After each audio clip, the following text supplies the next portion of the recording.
One more thing I find that really helps is the other day I did this little experiment with a young person I know. And so there was a big box of cakes on one side, and there was an empty wrapper because he'd eaten that cake on the other. And I put them in two different corners. And I said, what do you think our mind focuses on? Does it focus on what it has or what it doesn't have?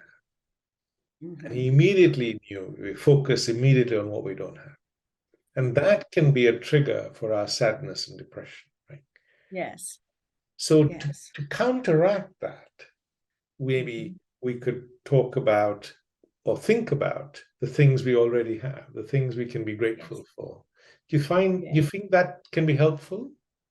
Absolutely. I know it can be helpful. One of the things along those lines I'll tell my client is it's okay if you want to notice what's not there. We don't want to fight where the brain is going. You don't want to fight it so much. It's okay if you want to acknowledge that they didn't show up with flowers on Valentine's Day. But if you do that, then you must throw both to the brain. So if you're going to say what didn't happen, then you must give a few examples of what did, so that you're giving your brain a balanced bit of information with which to make its decision.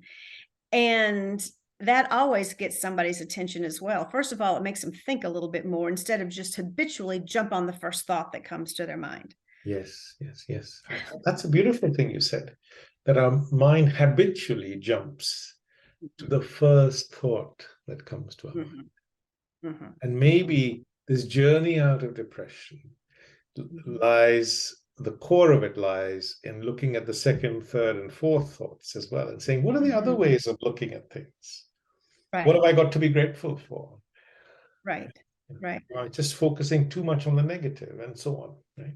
Exactly. And if people will work with me, really pay attention, and I love clients that will just dig in and they really want to do the work. The next thing we'll say is, let's get more and more accustomed to paying attention to those negative thoughts that are coming out. And then let's ask yourself, am I aware that it's the thought that's creating the way I feel, not what that person did? It's my thought about it. And if it's my thought about it, is it possible that I'd be feeling differently right now if I hadn't had that thought?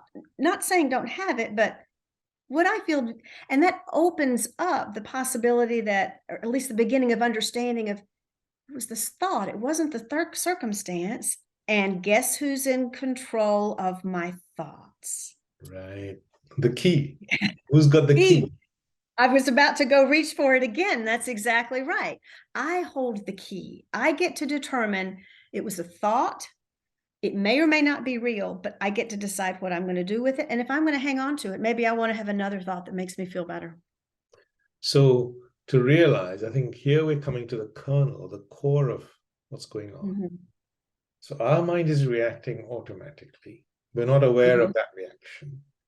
Right. We slow it all down. We can see where those reactions are coming from. We can ask ourselves, is there another thought that might be equally valid? Yes. This thought is making me feel sad and depressed and down. Could another thought that's equally valid make me feel differently? Like, actually, my husband does love me because he does those 9 things. But, just because he doesn't bring me flowers, and so on. You see what I mean? By just changing how we're thinking. Absolutely. You can change how we feel.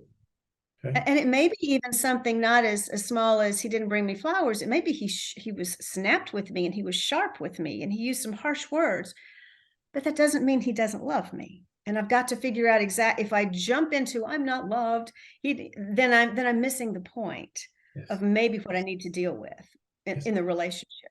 Yes, and maybe there are issues that need to be dealt with. There's no question. But the answer is always to deal with them, not to escape from them or to shut down. Right? Okay. Thank you so much for that.